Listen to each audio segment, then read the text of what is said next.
Hello everyone, welcome to Study Smart IAS PCS. This is day 11 of our crack series. सबसे पहले apologies for last 2 days. 2 दिन से video नहीं आई because UP PCS के बच्चों का मेंस चल रहा था, तो I was so occupied with the students, their queries and discussion regarding their subjects. So कल वो एग्ज़ाम खत्म हुआ, तो from now onward the series will continue. वैसे भी आप लोग कमेंट्स में प्रेजेंट तो लगाते नहीं हो, तो आपके सर ही एब्सेंट हो गए, राइट. जोक्स अपार्ट, आज से ये सीरीज़ रेगुलरली चलेगी. आप लोग फॉलो करो. जो लोग इस वीडियो में नए हो, ये हमारी 45 डेज सीरीज़ है. इसमें हम हाई यील्डिंग यूपीएससी के टॉपिक्स बताते हैं, आपको समझाते हैं इजी लैंग्वेज में. जो चीज़ें रटने वाली होती है उसको रेक्टिफिकेशन करते हैं, और जो कॉन्सेप्ट्स होते हैं उनको मैं समझाता हूँ. इस सीरीज़ को फॉलो करने से आपका 60 to 70% यूपीएससी का सिलेबस फिनिश होगा. साथ साथ आपका एग्ज़ाम में जो कॉन्फिडेंस है, जो कि मैटर करता है, जो कि सिंगल हैंडेडली आपका एग्ज़ाम क्वालिफाई करवा सकता है, वो कॉन्फिडेंस ही होता है. और वो कॉन्फिडेंस इस सीरीज़ को देखने से बूस्ट होगा. अगर आप इस सीरीज़ में नए हो तो आप डे 1 से इस प्लेलिस्ट को फॉलो कर सकते हो और इस सीरीज़ का बेनिफिट उठा सकते हो, right. Now let's begin with the first topic of the day. सबसे पहले बात करेंगे वेदांगास की. ठीक है, वेदांगास क्या होते हैं? वेदांगास एक ऐसे टूल्स होते हैं जो कि हमें वेद होते हैं ना, वेदास, उनको समझने में हमारी हेल्प करते हैं. सिंपल लैंग्वेज में वेदांगास यही है. ठीक है, कुछ हेल्पर सब्जेक्ट्स होते हैं ताकि हम वेद को आसानी से समझ सकें. फॉर एग्जांपल, शिक्षा क्या है? प्रोनाउंसिएशन एंड फोनेटिक्स सिखाता है. मतलब हमें शिक्षा का मतलब ये है कि हमें पता चलता है कि कैसे करेक्टली प्रोनाउंस करना है किसी भी वर्ड को. ठीक है, करेक्ट प्रोनाउंसिएशन सिखाता है शिक्षा. ओके, मतलब कोई भी मंत्र लिखा है उसका कैसे साउंड निकालना है, कैसे एक्सेंट है उस वर्ड का, क्या किस टोन में उसका उच्चारण करना है, ये सारी चीज़ें हमें शिक्षा वेदांगा से पता चलती है, राइट. वेदों के मंत्र अगर आप गलत तरीके से पढ़ोगे तो उसका पूरा मतलब चेंज हो जाता है. तो उन मंत्रों को गलत तरीके से ना पढ़ा जाए. इसमें कौन सा वेदांग काम आता है? शिक्षा वेदांग. किस चीज़ की शिक्षा देता है? कैसे प्रोनाउंसिएशन करना है, कैसे आवाज़ निकालनी है उस मंत्र की. ठीक है, याद रखना, यहाँ पे यूपीएससी ट्रैप सेट करेगा. आपको पता है प्रोनाउंसिएशन, बट यूपीएससी ग्रामर लिख देगा, right. But no, it doesn't deal with Shiksha Vedanga, doesn't deal with grammar, it deals with phonetics only, phonetics and pronunciation only, right. तो एक तरह का साइंस का साउंड, ठीक है, साउंड का साइंस बताता है हमें कैसे साउंड निकालना है. तो शिक्षा समझ आ गया वेदांग में. ओके, ग्रामर की बात कहाँ पे होगी? ग्रामर की बात होगी व्याकरण में. ठीक है, इसमें हमें ग्रामर के रूल समझाए जाते हैं. ठीक है, करेक्ट मीनिंग क्या है किसी भी वर्ड या सेंटेंस की, वो हमें पता चलता है व्याकरण से. ये बहुत सारी चीज़ें हमें पाणिनि के वर्क से पता चलती हैं, राइट. सो याद रखना कि व्याकरण को आप कंफ्यूज कर सकते हो शिक्षा से या निरुक्ता से. निरुक्ता का मतलब क्या होता है? निरुक्ता होता है कि किसी भी वर्ड, जो भी वर्ड लिखा गया वेद में, उसका क्या ओरिजिन है, राइट. या फिर कोई डिफ़िकल्ट वर्ड है, वेद में कोई डिफ़िकल्ट वर्ड लिखा हुआ है, राइट. तो उसकी क्या मीनिंग होगी. एक तरह की डिक्शनरी का काम करता है निरुक्ता, राइट. मतलब ओरिजिन क्या होगा किसी भी वर्ड का, और किसी भी वर्ड की क्या मीनिंग होगी, हमें निरुक्ता से पता चलता है. निरुक्ता को आप याद कर सकते हो कि एक तरह की वैदिक डिक्शनरी मान सकते हो. डिक्शनरी खोलते हो अगर किसी वर्ड की, इंग्लिश की, तो पहले वर्ड लिखा होता है, राइट. उस वर्ड का रूट बताता है कि उस वर्ड का कहाँ से ओरिजिन हुआ, और उस वर्ड की मीनिंग बताता है. वही काम होता है निरुक्ता में. तो आई होप आपको शिक्षा, व्याकरण और निरुक्ता, इन दोनों में डिफरेंस क्लियर हो गया. शिक्षा का मतलब है आपके प्रोनाउंसिएशन कैसे होंगे, फोनेटिक्स कैसे होंगे, राइट. और व्याकरण का मतलब ग्रामर के रूल्स, एंड निरुक्ता मतलब वर्ड की मीनिंग और उनका ओरिजिन. ये तीनों क्लियर हो गए आपके, निरुक्ता, शिक्षा, व्याकरण. अब बात करेंगे ज्योतिष, छंद और कल्प की. ओके, छंद की बात करें. छंद होता है एक तरह का वैदिक मीटर. ठीक है, आप कभी कोई पोएम पढ़ते हो, उस पोएम को पढ़ने का एक तरीका होता है. कभी आपने टोन ऊपर ले गए, कभी नीचे किया पूरे छंद को पढ़ने में, राइट. जैसे गायत्री मंत्र पढ़ते हैं तो गायत्री मीटर होता है उसमें, राइट. इस तरह से किसी भी छंद में क्या मीटर है, राइट. वेदों के जो श्लोक होते हैं उसमें क्या मीटर लगा हुआ है, राइट. जैसे कब आपको आवाज़ टोन ऊपर करनी है, कब नीचे करनी है. ठीक है, किसी वर्ड में नहीं, पूरे के पूरे श्लोक में, उसको बोलते हैं छंद. ठीक है, पोएट का क्या स्ट्रक्चर होगा, कहाँ पर पॉज लेना है, कहाँ पर कॉमा लगाना है, राइट. ये सब चीज़ें आपको छंद में पता चलती हैं, राइट. मतलब जो वैदिक वर्सेस होते हैं ना, उनका क्या स्ट्रक्चर होगा, राइट, वो हमें छंद से पता चलता है. ओके, ज्योतिष तो नाम से ही पता है, एस्ट्रोनॉमी और एस्ट्रोलॉजी से डील करता है. ठीक है, याद रखना ये मॉडर्न एस्ट्रोलॉजी की बात नहीं कर रहे हैं. ठीक है, ये एंशिएंट टाइम की एस्ट्रोलॉजी की बात कर रहे हैं. ओके, मेनली उस टाइम की एस्ट्रोलॉजी कैलेंडर और टाइमिंग वगैरह से एसोसिएटेड होती थी. तो ये सारी चीज़ें बतानी चाहिए आपको. ज्योतिष वेदांग किससे जुड़ा हुआ है, छंद किससे जुड़ा है, निरुक्त किससे जुड़ा है, व्याकरण, शिक्षा, राइट. अब क्या बचा? अब बचा सिर्फ एक कल्प. कल्प वेदांग किस लिए होता है? कल्प का मतलब ही होता है रिचुअल. ठीक है, कल्प वेदांग हमें बताता है कि कैसे रिचुअल्स को परफॉर्म करना है, कैसे सैक्रिफाइसेस करने हैं, राइट. जो वैदिक पीरियड में यज्ञनास वगैरह होते थे, यज्ञ वगैरह होते थे, राइट, सेरेमनीज होती थी, उनके क्या रिचुअल्स होंगे, वो सारी चीज़ें हमें कल्प वेदांग में पता चलती हैं, राइट. कल्प वेदांग के कुछ सब पार्ट्स भी हैं, इनको यहाँ पे नोट कर लेना. जैसे कि श्रौत सूत्र. ठीक है, श्रौत की स्पेलिंग क्या है? SHRAUTA, श्रौत सूत्र, राइट. वैसे ही एक होता है गृहा सूत्र ये सब कल्प के पार्ट हैं, राइट। श्रौत सूत्र में हमें क्या पता चलता है कि जो बड़े बड़े रिचुअल्स होते हैं यज्ञ वगैरह उस तरह के, राइट। गृह सूत्र में क्या पता चलता है हमें, डोमेस्टिक रिचुअल्स होते हैं जो घर में पूजा वूजा की जाती है, कैसे की जाती है, राइट। और एक होता है धर्म सूत्र ये सब कल्प है, रिचुअल्स के पार्ट है, राइट। तो धर्म सूत्र क्या बताता है हमें, सोशल लॉस किस तरह से फॉलो किए जाएंगे, सोशल रिचुअल्स कैसे फॉलो किए जाएंगे। तो याद रखना कल्प वेदांग के 3 पार्ट होते हैं, 3 सब पार्ट, श्रौत सूत्र, गृह सूत्र और धर्म सूत्र। तो आप SDG गोल्स के तौर पे भी याद रख सकते हो कल्प में, राइट। तो ये सारे 6 वेदांगास आपको पता होने चाहिए। एग्जामिनर कंफ्यूज करता है, अक्सर पहले भी किया है और आगे भी करेगा। इजी क्वेश्चंस हैं, गलत नहीं होने चाहिए, इसलिए मैंने आपको आसान भाषा में समझा दिया, ओके। कुछ ट्रैप्स बता देता हूँ, यूपीएससी कहाँ पे ट्रैप सेट कर सकता है आपको। यूपीएससी व्याकरण और निरुक्ता में कंफ्यूज कर सकता है। व्याकरण का सिंपल सा मतलब ग्रामर है, लेकिन निरुक्त में ग्रामर नहीं है, सिर्फ वर्ड की मीनिंग और उसका ओरिजिन बताते हैं, राइट। ज्योतिष में लिख देगा कि एस्ट्रोलॉजी ऑनली लिखा तो गलत है, क्योंकि एस्ट्रोनॉमी से भी डील करता है ज्योतिष वेदांग, राइट। कल्प का मतलब आपने रिचुअल तो पढ़ा है, ठीक है, लेकिन यूपीएससी लिख देगा रिलीजन, राइट, और आप वहीं पे धराशायी हो जाओगे। याद रखना सिर्फ रिचुअल की बात हो रही है, किसी भी रिलीजन की बात नहीं करी गई है कल्प में। वो सिर्फ रिचुअल बनाए गए हैं, मैनर्स बताए गए हैं, कैसे आपको रूल्स को फॉलो करना है, राइट। ऐसे ही छंद में वैदिक कंटेंट की बात नहीं की गई, क्या कंटेंट लिखा जाएगा, जो भी कंटेंट है उसका क्या मीटर होगा, क्या स्ट्रक्चर होगा, कहाँ पे कॉमन लगेगा, कहाँ एक्सक्लेमेशन लगेगा, मतलब एक्सक्लेमेशन तो नहीं लगता ऑब्वियसली, बट कहाँ पे पूर्ण विराम लगेगी, ये सारी चीज़ें हमें छंद के थ्रू पता चलती है, वैदिक मीटर, ठीक है। तो आई होप आपको ये सारे के सारे समझ आ गए होंगे Vedangas. Next we will talk about darshan मतलब फिलॉसफी मतलब वे ऑफ सीइंग रियलिटी को देखने का अपना अपना नज़रिया होता है, उसी को फिलॉसफी बोलते हैं। तो हमारे इंडिया में 6 दर्शन है, यानी कि 6 तरह के दर्शन की बात की गई है, राइट। 6 स्कूल हैं जिसको 6 दर्शन बोलते हैं, राइट। कौन कौन से हैं, न्याय, वैशेषिका, योग, सांख्य, पूर्व मीमांसा, वेदांता, ये सब, ठीक है। वेदांता को उत्तर मीमांसा भी बोलते हैं, राइट। पहले तो आपको ये जो फिलॉसफीज़ हैं और उनके जो फाउंडर हैं उनके नाम पता होना चाहिए मोस्ट इंपॉर्टेंटली। उसके बाद हर फिलॉसफी में क्या क्या था ये भी पता होना चाहिए। तो पहले तो आपके इनके नाम याद करवा देता हूँ। न्याय फिलॉसफी के फाउंडर थे गौतम, वैशेषिका थे कनाड, ठीक है, संख्या के थे कपिला, योगा के थे पतंजलि, और पूर्व मीमांसा के थे जैमिनी, एंड वेदांता के थे बद्रायना, राइट। न्याय का गौतम याद रखना बहुत इंपॉर्टेंट है, क्योंकि गौतम कैसे याद रखोगे, गौतम कौन था, गौतम बुद्ध थे, ठीक है। गौतम बुद्ध किसकी बात करते थे, न्याय की बात करते थे हमेशा, राइट। इस तरह से याद रखना।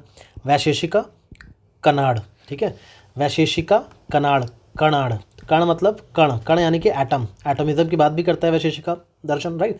तो कण की विशेषता बताने वाला वैशेषिका, राइट। तो कण से याद रखना, कण की विशेषता बनाने वाला स्कूल है, कण की विशेषता बनाने वाली फिलॉसफी है वैशेषिका, ठीक है। तो कण की विशेषता से आपको कनाद विशेषिका का याद रहेगा।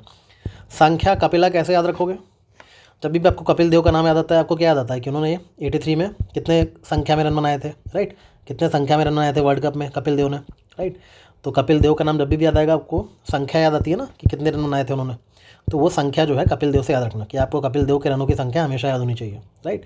योग पतंजलि, ये तो इनसेपरेबल हैं, आजकल पतंजलि ही योग के ठेकेदार हैं, तो पता होना चाहिए आपको योग और पतंजलि, राइट। पूर्व मीमांसा जैमिनी और उत्तर मीमांसा बद्रायन, ये कैसे याद रखोगे।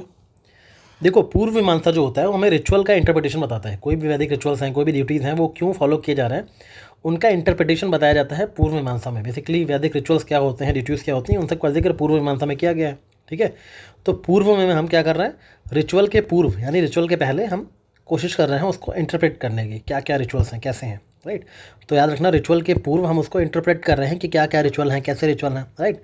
तो जब हम इंटरप्रिटेशन करते हैं रिचुअल का, रिचुअल के पहले ही, तो किसी को वो जमता नहीं है, लोगों का भाई जमा नहीं, आपने रिचुअल का इंटरप्रिटेशन किया तो रिचुअल के पूर्व ही, बट जमा नहीं। तो पूर्व मतलब रिचुअल इंटरप्रिटेशन, जमा नहीं, ओके। वहीं उत्तर मीमांसा क्या है, उत्तर मीमांसा स्पिरिचुअल नॉलेज देता है, यानी कि ये उत्तर देता है कि ये जो रिचुअल कर रहे हो उसका स्पिरिचुअल सिग्निफिकेंस क्या है, राइट। तो उत्तर देता है उत्तर मीमांसा, ओके। इसके फाउंडर कौन थे, बद्रायन। कैसे याद रखोगे, जब ये उत्तर देते हैं, स्पिरिचुअल नॉलेज देते हैं, तो पूछते हैं अब आप लोग का नॉलेज जो है वो बढ़ रहा है या ना, बढ़ रहा है या नहीं बढ़ रहा है, तो बढ़ रहा है या ना याद रखना, स्पिरिचुअल नॉलेज देके पूछ रहे हैं, बढ़ रहा है या ना, ठीक है, बद्रायन याद रखना, ओके। इस तरह से आपको जब पूर्व में रिचुअल इंटरप्रिटेशन किया जाएगा तो आपको जैमिनी याद रखना, और उत्तर जब दिया आपको स्पिरिचुअल नॉलेज दी तो आपने कहा, आपसे पूछा गया अब आपका नॉलेज बढ़ रहा है या ना, तो बद्रायन, ठीक है। इस तरीके से चीज़ें दिमाग में घुसाना, ओके। याद रखना ये जो उत्तर मीमांसा होते हैं, वेदांत फिलॉसफी है, ये कहीं ना कहीं उपनिषद पे बेस होती है, राइट। बाकी सब वेदांत पे बेस्ड है।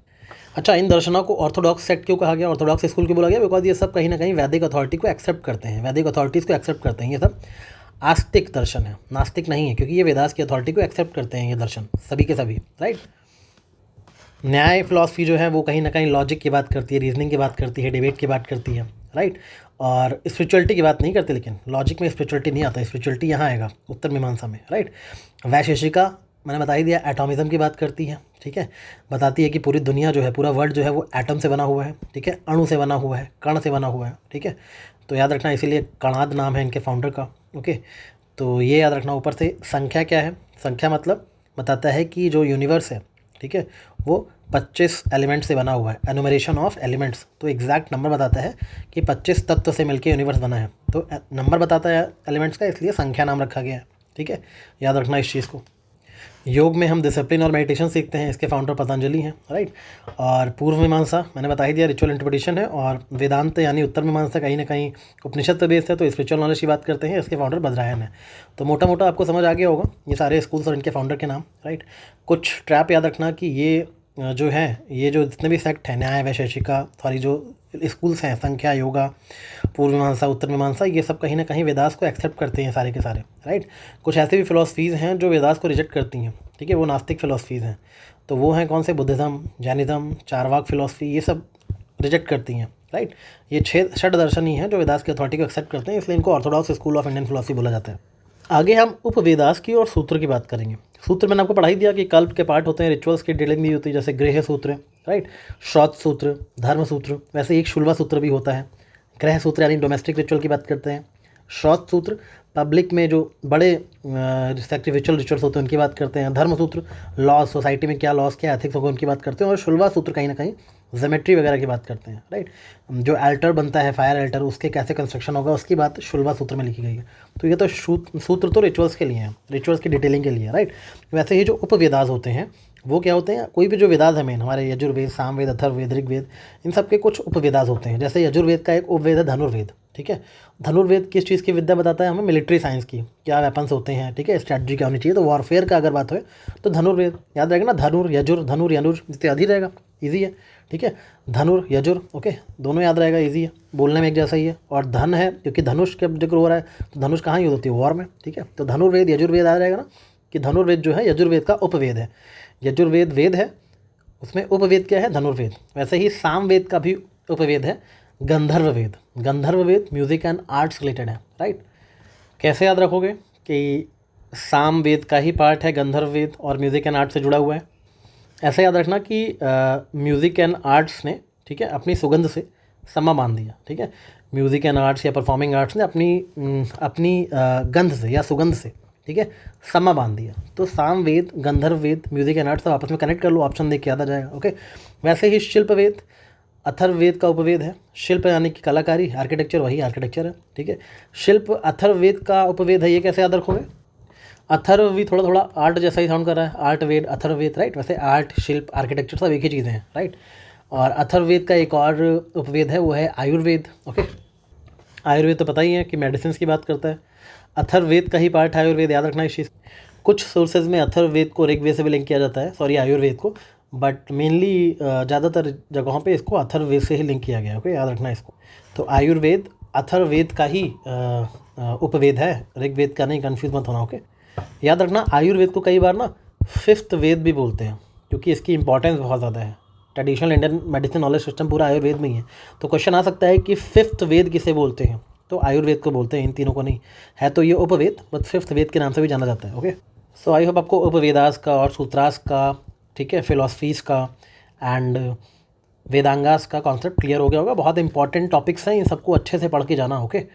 इस सीरीज़ में मैं जो भी टॉपिक बढ़ाऊंगा एक भी फालतू टॉपिक नहीं होगा, ठीक है। और बहुत कम टाइम में मैं कोशिश करूँगा ज़्यादा से ज़्यादा चीज़ें कवर करने की, ताकि आपको जो भी आप 30 मिनट्स मुझे दे रहे हो दिन के, उन 30 मिनट्स में आपका एक भी मिनट वेस्ट ना हो, ठीक है। स्टार्टिंग के 1 मिनट लेक्चर देने के अलावा बाकी 29 मिनट्स आपका यूटिलाइज ही होगा, राइट। इसलिए इसको ज़रूर देखा करो, डेली देखा करो। अगर आप अभी सोचोगे ना बैकलॉग कर लें, लास्ट में देख लेंगे, तो कोई फ़ायदा नहीं है लास्ट में बिंज वॉच करने का। इससे अच्छा तो लास्ट में मत ही देखना, क्योंकि होगा क्या कि लास्ट में आपको लगेगा तो सब पढ़ रहे हो, बट एक्चुअली वो ब्रेन फॉग होगा, ब्रेन फॉग में हेल्प करेगा। अगर देख रहे हो तो अभी देखना, लास्ट में देखने की कोशिश मत करना, ओके। मैं खुद मना कर रहा हूँ। अच्छा, यहाँ पे एक चीज़ और देखना कि उपवेदास को वेदांगास से कंफ्यूज मत करना। यूपीएससी यहाँ पे भी ट्रैप सेट कर सकती है। आप लोग इस तरह से पढ़ा करो कि यूपीएससी कहाँ आपको फंसा सकता है। उपवेदास है, उपवेदास बताते हैं कि वैदिक नॉलेज को अप्लाई कैसे करना है। ठीक है, वैदिक नॉलेज को अप्लाई कैसे करना है, कैसे कौन बताता है? उपवेदास। वेदांग क्या बताते हैं? वेदांग हमें वेदों को अंडरस्टैंड करने में, समझने में हेल्प करते हैं। वेदांग वेदों को समझाने में हमें हेल्प करते हैं। ठीक है, जो हमने पढ़ा शिक्षा, कल्पा, ये सब क्या है? वेदांग है। ये हमें हेल्प करते हैं कि कैसे वेद को समझना है। वहीं जो उपवेद है वो कहीं ना कहीं बताते हैं कैसे अप्लाई करना है वेद की नॉलेज को। राइट, तो उपवेद और वेदांग में कन्फ्यूज़ मत होना। राइट, ऐसे ही धर्म सूत्र में यूपीएससी लिख देगा कि रिलीजन से रिलेटेड है, तो याद रखना धर्म का रिलीजन सिर्फ नहीं मतलब है। यहाँ पे लॉज, ड्यूटीज़, एथिक्स, इन सब की बात की गई है धर्म सूत्र में। राइट, तो थोड़ा ध्यान से आँख खोल के पढ़ा करो। आगे हम ब्रिटिश टाइम में जो लैंड रेवेन्यू को लेकर रिफॉर्म्स किए गए थे। राइट, लैंड रेवेन्यू के तरह तरह के तरीके निकाले गए थे। यूपीएससी के बहुत फेवरेट टॉपिक है यहाँ। ठीक है, ऑलमोस्ट हर अल्टरनेट ईयर एक नया क्वेश्चन आता है इससे, land revenue system during British से। तो आपको ये परमानेंट सिस्टम यानी ज़मींदारी सिस्टम जो है, रेतवारी और महलवारी, ये तीनों तो पता होनी ही चाहिए। राइट, इन तीनों में एग्जैक्टली क्या डिफरेंस है, इनके किसने इंट्रोड्यूस किया था इन सिस्टम को, पता होना चाहिए, क्योंकि कुछ ना कुछ निटिग्रिटीज़ इनमें डीप में जाके क्वेश्चन आते हैं। तो अगर आपको इनके बहुत बेसिक फैक्ट्स पता होंगे तो एटलीस्ट आप ऑप्शन को एलिमिनेट करके सही आंसर तक पहुंच पाओगे। ठीक है, तो सबसे पहले पढ़ेंगे परमानेंट सेटलमेंट यानी ज़मींदारी सिस्टम को। ज़मींदारी सिस्टम किसने इंट्रोड्यूस करा था? लॉर्ड कॉर्नवालिस ने किया था 1793 में। ठीक है, क्या हुआ था ज़मींदारी सिस्टम में? पहली बात तो याद रखो कहाँ स्टार्ट हुआ था परमानेंट सेटलमेंट या फिर ज़मींदारी सिस्टम। जो भी ईस्टर्न पार्ट है एक तो, ठीक है, बंगाल, बिहार, उड़ीसा, वाराणसी वाला, और कर्नाटका भी कुछ पार्ट्स में हुआ था और यूपी में भी हुआ था। ठीक है, तो मेनली ईस्टर्न पार्ट और सदर्न पार्ट में हुआ था, ये चीज़ याद रखना आप। ठीक है, लॉर्ड कॉर्नवालिस ने किया था। सबसे बड़ा जो फीचर था उसका क्या था, परमानेंट सेटलमेंट सिस्टम का या ज़मींदारी सिस्टम का? सबसे बड़ा ये था कि इसमें ज़मींदार बनाए गए थे। ज़मींदार जो था वो क्या था? लैंड का ओनर भी ज़मींदार था, प्लस टैक्स को कलेक्ट भी ज़मींदार ही करता था। ठीक है, और इसको परमानेंट सेटलमेंट क्यों किया जाता है? परमानेंट सेटलमेंट क्यों बोला जाता है? इसमें क्या किया गया था कि सेटलमेंट जो है वो ज़मींदारों के साथ परमानेंटली कर लिया गया था, 10 साल तक का सेटलमेंट। ठीक है, मतलब हमारा जो रेवेन्यू है वो अगले 10 साल तक फिक्स्ड रहेगा परमानेंटली, रेवेन्यू में कोई चेंज नहीं होगा, हमें इतना रेवेन्यू कलेक्ट करके दीजिए। ये चीज़ किसको बोली गई? ज़मींदार को। ज़मींदार फार्मर से रेंट लेंगे, ठीक है, और उसका फिक्स शेयर जो है ब्रिटिशर्स को देंगे। राइट, ज़मींदार चाहे तो फार्मर्स को इविक्ट भी कर सकते हैं, पनिश भी कर सकते हैं नॉन पेमेंट ऑफ टैक्सेस के लिए। ओके, तो इसका इम्पैक्ट क्या हुआ कि पेजेंट का बहुत ज़्यादा एक्सप्लॉटेशन होने लगा, ज़मींदार बहुत पावरफुल हो गए। राइट, याद रखना 19% ऑफ ब्रिटिश इंडिया में ये फैला हुआ था ज़मींदारी सिस्टम। ओके, और इसमें कितना देना होता था ब्रिटिशर्स को? ज़मींदार जो रेंट कलेक्ट करते थे, ठीक है, टोटल रेंट कलेक्ट किया मान लो 11, तो उसका 1/11 पार्ट ज़मींदार रखेंगे, ठीक है, खुद के पास, और 11 में से 10 हिस्सा जो है वो अंग्रेज़ों को दे देंगे। राइट, तो ये चीज़ याद रखना। इस लॉ को याद रखना सनसेट लॉ भी बोलते थे। सनसेट लॉ मतलब, सनसेट लॉ का क्या मतलब होता था बताओ? सनसेट लॉ का मतलब होता था कि अगर ज़मींदारों ने वक्त रहते ये जो 1/11 हिस्सा रख के, मतलब 10/11 हिस्सा अगर ब्रिटिशर्स को नहीं दिया, तो कहीं ना कहीं जो उनका लैंड है वो कन्फिस्केट भी हो सकता है। राइट, तो उनका लैंड से हक चला जाएगा, क्योंकि ज़मींदारों को लैंड ओनर बनाया भी ब्रिटिशर्स ने है, तो छीन भी सकते हैं अगर टाइम पे एक पर्टिकुलर टाइम सेट किया गया है, तो उसको उस टाइम में ही पेमेंट करना है। इसलिए ये फार्मर से ये लोग टैक्स वसूलते थे और अंग्रेज़ों को देते थे, बदले में इनको लैंडलॉर्ड बना दिया गया। ठीक है, तो ये है हमारा परमानेंट सेटलमेंट सिस्टम। राइट, इसकी सबसे खास बात यही है परमानेंट सेटलमेंट की, रेवेन्यू को परमानेंटली फिक्स कर दिया गया। ठीक है, हमेशा के लिए। और दूसरी चीज़ ये भी कि याद रखना, ये बहुत लोग ना डलहौजी मार के आ जाते हैं कि डलहौजी ने स्टार्ट किया था परमानेंट सेटलमेंट। याद रखना कॉर्नवालिस का है। ठीक है, डलहौजी का कोई रोल है ही नहीं यहाँ पे। ये कोई फ्लेक्सिबल रेवेन्यू सिस्टम था, यूपीएससी बोलेगा ये फ्लेक्सिबल रेवेन्यू सिस्टम था, नहीं, फ्लेक्सिबल नहीं था, फिक्स्ड रेवेन्यू सिस्टम था। ठीक है, कि आपको 10/11 पार्ट जो है देना ही है एज ए टैक्स। राइट, उसके बाद हम बात करेंगे रेटवारी सिस्टम की, जो कि हमारे मद्रास वाले रीजन में, ठीक है, बॉम्बे वाले में, आसाम वाले रीजन में फैला हुआ था। राइट, तमिलनाडु के थोड़े से रीजन में। कौन लेके आया था रेटवारी सिस्टम? रेट का मतलब ही होता है पीजेंट टेलर्स। राइट, और ये लेकर आए थे Thomas Munro and captain Reed. Okay, रेट वाली सिस्टम में रेट्स को पावर दी गई, यानी जो पीजेंट थे डायरेक्टली उनको पावर दी गई। क्या बोला गया कि जो भी फार्मर है वो डायरेक्टली पे करेंगे गवर्नमेंट को।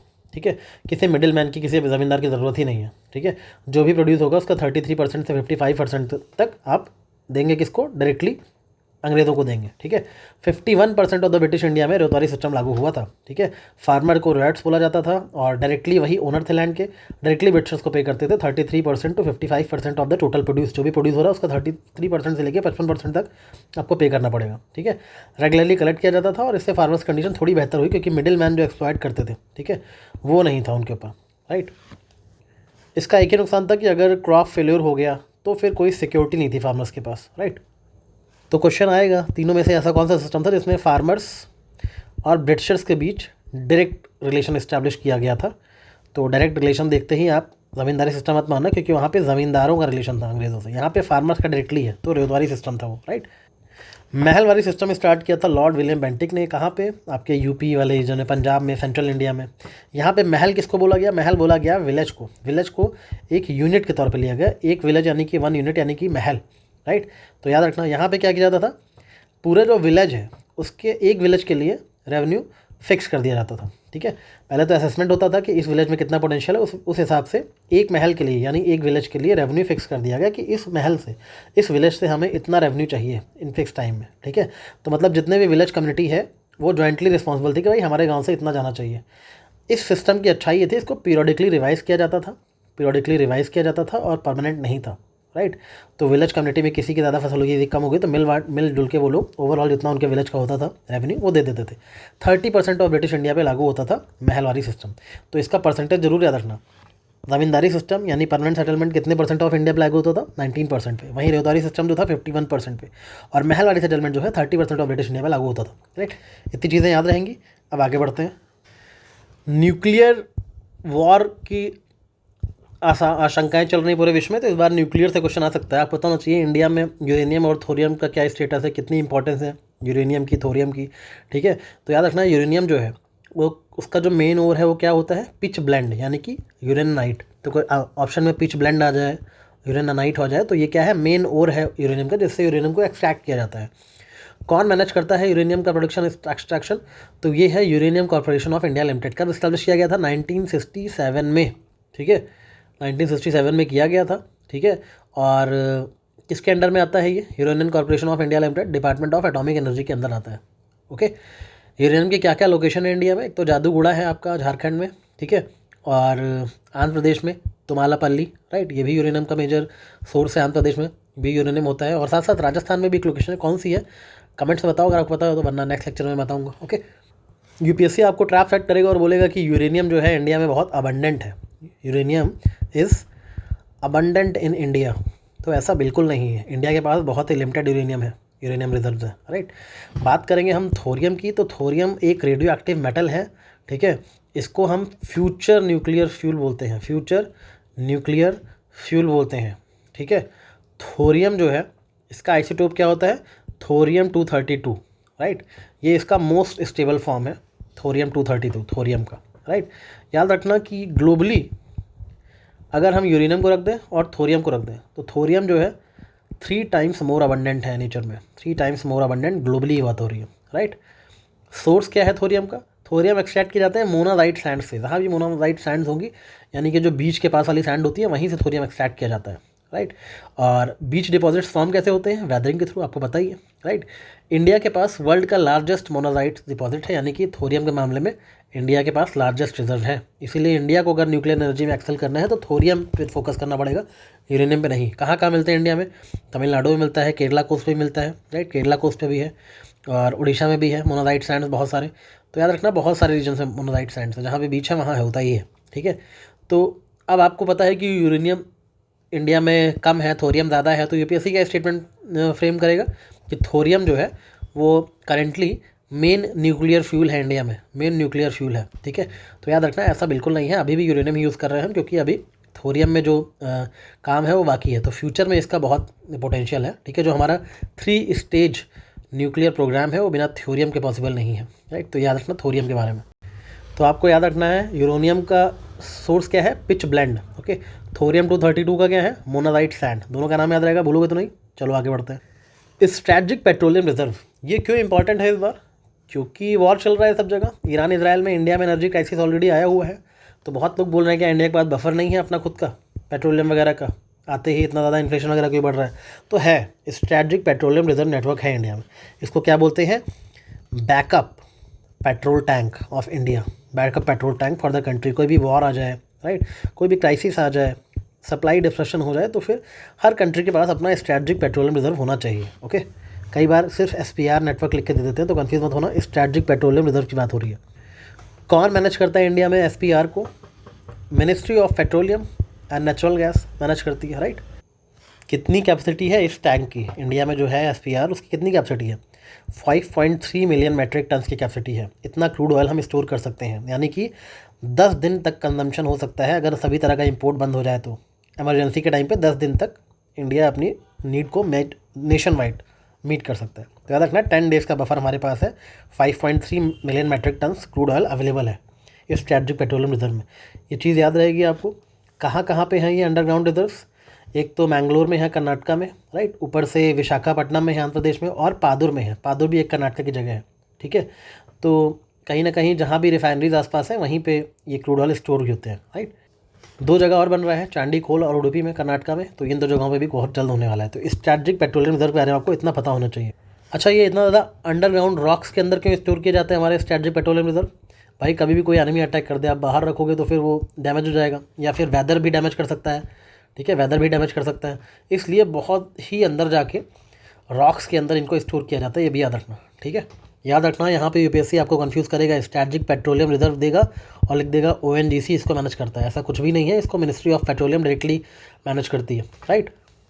UPSC बोलेगा इसको हम डेली यूज़ के लिए भी यूज़ कर सकते हैं, ऐसा बिल्कुल नहीं है, सिर्फ इमरजेंसी के लिए यूज़ करते हैं। UPSC बोलेगा कि हमारे पास कई मंथ तक का, 1 मंथ तक का बफर है, ऐसा कुछ भी नहीं है, सिर्फ 10 डेज तक का है, ठीक है। UPSC बोलेगा मोस्टली ये जो SPR होते हैं ये कोस्ट के किनारे ही पाए जाते हैं। नहीं भाई, थोरियम थोड़ी है, ठीक है। जहाँ से भी आपका इंपोर्ट और ट्रांसपोर्ट ईजी होगा वहाँ पे रहेगा, राइट। UPSC बोलेगा कि जो ग्राउंड के टैंक्स होते हैं उनके ऊपर बनाए जाते हैं SPR, ऐसा बिल्कुल नहीं है। हमारे बहुत ही अंडरग्राउंड रॉक्स कैवर्न्स के अंदर बनाए जाते हैं, राइट। 3 लोकेशन बहुत इंपॉर्टेंट याद रखना, VMP विशाखापट्टनम, मैंगलोर और पादुर, ये तीनों जगह बहुत इंपॉर्टेंट है, याद रखना। नेक्स्ट न्यूज़ करंट अफेयर में थी डिजिटल गोल्ड की, ठीक है। RBI इसने कौन था, सेबी ने बोला कि ये जो आप डिजिटल गोल्ड वगैरह खरीदते हो थोड़ा बच के रहो, ठीक है। आप ऑनलाइन गोल्ड वगैरह खरीदते हो ऐप से, वेबसाइट पे, तो ये बहुत ज़्यादा सेफ़ नहीं है, राइट। क्या होता है कि आप गोल्ड को ऑनलाइन खरीदते हो बट उसको आप फिजिकली होल्ड नहीं करते हो, ठीक है। ऐसे गोल्ड को बोलते हैं डिजिटल गोल्ड, राइट। मैकेनिज्म क्या होता है, आप किसी ऐप पे गए, किसी वेबसाइट पे गए, आपने गोल्ड खरीद लिया, राइट।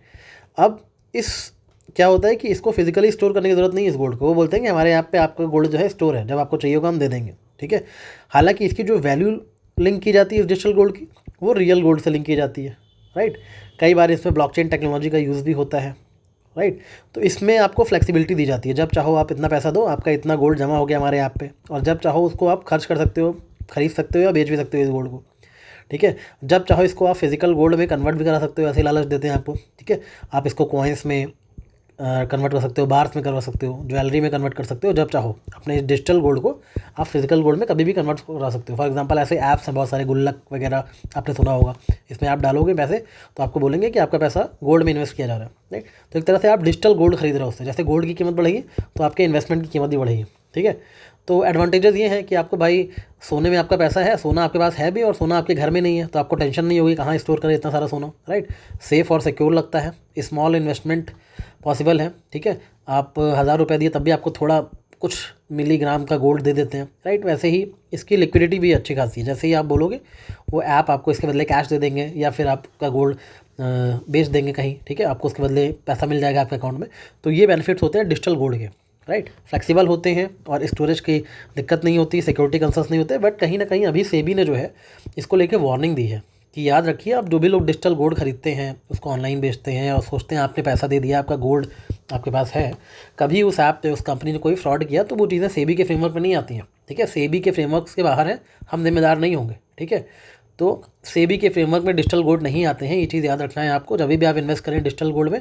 और कोई भी स्ट्रॉन्ग लॉज अभी हमारी कंट्री में है नहीं जो इस अनरेगुलेटेड मार्केट को कंट्रोल करते हैं, राइट। कभी भी इनको सिक्योरिटीज़ या कम्युनिटी नहीं बोला गया अभी तक, ओके।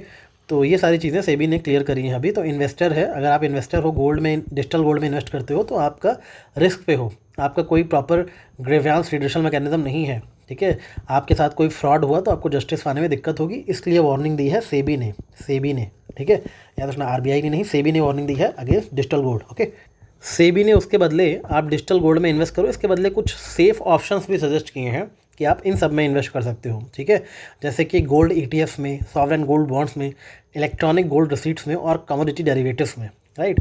बोला कि डिजिटल गोल्ड चूँकि अनसेफ है, उनकी जगह आप इन सब में इन्वेस्ट कर सकते हो, ये सारे सेफ़ हैं। ओके, जैसे गोल्ड ईटीएफ क्या होते हैं, ये फुली मतलब सेबी के कंट्रोल में आते हैं, रेगुलेट किए जाते हैं। इनको जो गोल्ड में आप गोल्ड ईटीएफ में अगर आप इन्वेस्ट करोगे तो कहीं ना कहीं आपके पहली बात तो स्टॉक मार्केट में ट्रेडिंग होगी, ठीक है, आपके पैसे की, ऊपर से कहीं ना कहीं फिजिकल गोल्ड के द्वारा उसकी बैकिंग होगी, राइट। तो क्योंकि सेबी के अंडर में आ रहा तो ये बिल्कुल से सेफ़ है, राइट। मतलब गोल्ड ईटीएफ बिल्कुल ही शेयर खरीदने जैसा है, बट कहीं ना कहीं गोल्ड से लिंक कर दिया गया उसके शेयर को, उसकी वैल्यू फिजिकल गोल्ड से लिंक कर दी गई, इसलिए इसको गोल्ड ईटीएफ बोलते हैं, राइट, याद रहेगा ये। वैसे ही सॉवरेन गोल्ड बॉन्ड्स भी हैं, जिसको आरबीआई खुद इशू करता है ऑन बिहाफ ऑफ गवर्नमेंट। इस पर फिक्स्ड इंटरेस्ट मिलता है 2.5% का, ठीक है। तो जैसे जैसे गोल्ड की कीमत बढ़ेगी वैसे वैसे इसमें आपका बढ़ेगा इंटरेस्ट। तो ये लॉन्ग टर्म इन्वेस्टमेंट के लिए सॉवरेन गोल्ड बॉन्ड बहुत ज़्यादा इंपॉर्टेंट है, यानी कि फ़ायदेमंद है, ठीक है। ये स्टॉक्स की तरह ट्रेड नहीं किए जाते हैं, स्टॉक की तरह ट्रेड नहीं होता इनका। इसमें आपने गोल्ड में इन्वेस्टमेंट तो कर दिया, बट आप फिज़िकली गोल्ड को होल्ड नहीं कर रहे हो, ठीक है। मतलब आपने पैसा कहीं इन्वेस्ट किया, ठीक है, आरबीआई ने क्या किया, बदले में आपको बॉन्ड दिया, उस बॉन्ड को गोल्ड प्राइस से लिंक कर दिया। सपोज़ आपने 1 ग्राम का सॉवरेन गोल्ड बॉन्ड खरीदा, राइट है, तो अब क्या हुआ, गोल्ड का प्राइस बढ़ा तो आपकी वैल्यू भी इंक्रीज़ हो गई, ठीक है। यहाँ पे आपको कोई physical simple just like digital gold, कोई फिजिकल गोल्ड मिला नहीं, कोई स्टोरेज प्रॉब्लम नहीं है, कोई चोरी का रिस्क नहीं, क्योंकि आरबीआई ने इशू करा है, ठीक है। तो अगर आपका गोल्ड प्राइस इंक्रीज़ नहीं भी होता है तब भी आपको थोड़ा बहुत इंटरेस्ट मिलता रहता है, राइट। तो इसका जो टेन्योर होता है याद रखना 8 ईयर्स का होता है, ठीक है। और 5 साल के पहले आप एग्जिट नहीं कर सकते, 5 साल के बाद आपको एग्जिट ऑप्शन दिया जाता है, राइट। तो ये सारी चीज़ें याद रखना इसके बारे में, सॉवरेन गोल्ड बॉन्ड्स के बारे में, राइट।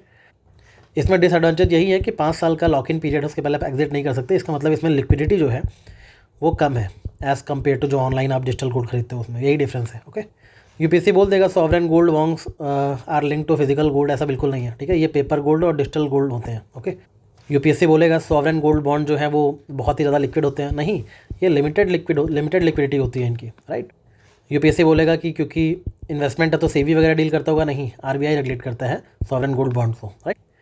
इलेक्ट्रॉनिक गोल्ड रिसीट क्या होती है, आपने किसी सेबी अप्रूव्ड वॉल्ट में जाके अपना जो गोल्ड है उसको जमा कर दिया, उसके बदले आपको सेबी ने क्या दिया, उस वॉल्ट ने क्या दिया, स्टोर जहाँ पे किया आपने गोल्ड को, उन्होंने आपको एक डिजिटल रिसीप्ट दी कि आपका इतना गोल्ड हमारे पास जमा है, राइट। इसको बोलते हैं इलेक्ट्रॉनिक गोल्ड रिसीप्ट, ठीक है। इस रिसीप्ट को आप ट्रेड कर सकते हो, ईजीआर को जो है सेबी रेगुलेट करता है, राइट। कैसे वर्क किया ये, आपने क्या किया, आपके पास बहुत सारे गोल्ड सोने के सिक्के पड़े थे मान लो, उनको जाके आपने किसी सेबी अप्रूव्ड वॉल्ट में, यानी एक तरह के वॉलेट में जमा कर दिया, उस गोल्ड को आपने अपने घर की जगह जाके वहाँ जमा कर दिया, ठीक है। अब ये वॉल्ट पहले वेरीफाई करेगा कि भाई आपके कॉइन जो हैं असली सोने के हैं कि नहीं, ये सब वेरीफाई करके जमा कर लेगा अपने पास। उसके बदले आपको एक इलेक्ट्रॉनिक फॉर्म में रिसीट दी जाएगी, उस रिसीट को आप ट्रेड कर सकते हो स्टॉक मार्केट में। समझ आ गया। यहाँ पे जो ईजीआर है वो 100% रियल गोल्ड से बैकड अप होते हैं, ठीक है। आप जो ये रिसीप्ट है इनको ट्रेड कर सकते हो, बाई कर सकते हो, सेल कर सकते हो शेयर मार्केट में, राइट। कोई स्टोरेज की टेंशन में नहीं, आपने सारा गोल्ड तो अपना वॉल्ट में डाल दिया है, ठीक है। तो सबसे बेस्ट ऑप्शन यही है, इलेक्ट्रॉनिक गोल्ड रिसीप्ट, राइट। इसका एक डिसएडवांटेज ये है क्योंकि आप डायरेक्टली ट्रेड करोगे तो एक डीमैट अकाउंट आपका होना ही चाहिए, राइट। अभी भी ये डेवलपिंग मार्केट है, ज़्यादा पॉपुलर नहीं हुआ है, तो डेवलप हो रही है मार्केट, अभी इसके बारे में लोगों को अवेयरनेस कम है, लो अवेयरनेस है, बट अब आप जान गए आज आप, ठीक है। इलेक्ट्रॉनिक गोल्ड रिसीप्ट क्या होती है। कमोडिटी डेरिवेटिव्स क्या होते हैं, एक तरह का फ्यूचर डीलिंग होती है कम्युनिटीज़ की। मतलब आपने आज एग्रीमेंट किया कि आप फ्यूचर में बाई करोगे या सेल करोगे गोल्ड को, राइट, या ऑयल को या व्हीट को, ठीक है। फ्यूचर में करोगे ये काम, फ्यूचर के डेट और फ्यूचर के प्राइस के हिसाब से, राइट। तो ये होता है कम्युनिटी डेरिवेटिव। एक कम्युनिटी से आप कितना डिराइव कर सकते हो फ्यूचर में, ठीक है। ये कम्युनिटी होती क्या है, मान लो कोई भी कम्युनिटी हो सकती है, गोल्ड हो सकता है, मैंने बताया क्रूड ऑयल हो सकता है, व्हीट हो सकता है, कुछ भी हो सकता है, ठीक है। ये डेरिवेटिव्स होते क्या हैं, एक तरह के फाइनेंशियल कॉन्ट्रैक्ट्स होते हैं, ठीक है। ऐसे फाइनेंशियल कॉन्ट्रैक्ट्स जिनका प्राइस जो है किसी और चीज़ की वैल्यू पे डिपेंड करता है, राइट। किसकी वैल्यू पे, जो भी कमोडिटी का प्राइस होगा फ्यूचर में उसकी वैल्यू पे डिपेंड करता है, राइट। ये पूरा का पूरा जो कॉन्ट्रैक्ट है ये बेस्ड होता है कमोडिटी का फ्यूचर में क्या प्राइस होगा, राइट। इसके लिए बहुत सारे एक्सचेंज बनाए गए हैं कमोडिटी डेरिवेटिव्स के लिए, जैसे कि आपका मल्टी कमोडिटी एक्सचेंज बनाया गया है, MCX, वैसे ही नेशनल स्टॉक एक्सचेंज पे भी होता है, ठीक है, NSE पे भी। कौन रेगुलेट करता है कमोडिटी डेरिवेटिव्स को? सेबी रेगुलेट करते हैं, राइट।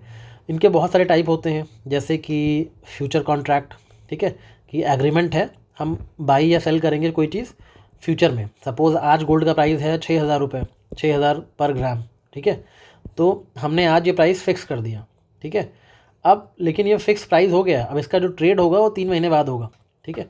तो ये होता है future trading, future contract, right, कि हमने 3 महीने पहले ही प्राइस फिक्स कर दिया है, 6,000 पर ग्राम में हम ट्रेड करेंगे।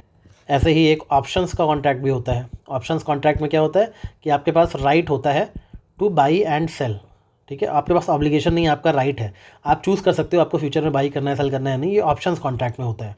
तो क्वेश्चन आएगा ऑप्शंस कॉन्ट्रैक्ट, फ्यूचर कॉन्ट्रैक्ट, ये सब किसके पार्ट हैं? ये सब कमोडिटी डेरिवेटिव मार्केट के पार्ट है, राइट। तो आई होप आपको ये सारी चीज़ें समझ आई होंगी। थोड़ी सी टेक्निकल है, अगर नहीं समझ आई तो कमेंट में बता देना, सर ये वाला टॉपिक नहीं समझ आया, फिर से समझा दो, तो मैं कल के लेक्चर में एक बार स्टार्टिंग में ब्रीफ हल्का सा फिर से दे दूंगा, राइट। कमेंट में प्रेजेंट लगा दिया करो, ठीक है। वीडियो को शेयर तो करोगे नहीं, मुझे पता है, मैंने खुद आज तक कितनी वीडियो शेयर नहीं करी है, तो मैं अपनी वीडियो में बोलूँगा शेयर कर दो। शेयर नहीं करोगे आप लोग, मुझे पता है, बट हाँ हाइप ज़रूर कर दिया करो वीडियो को, इससे मुझे मोटिवेशन मिलता है कि I am doing something good, ठीक है। चलो take care, keep revising and all the best for preparation. Thank you.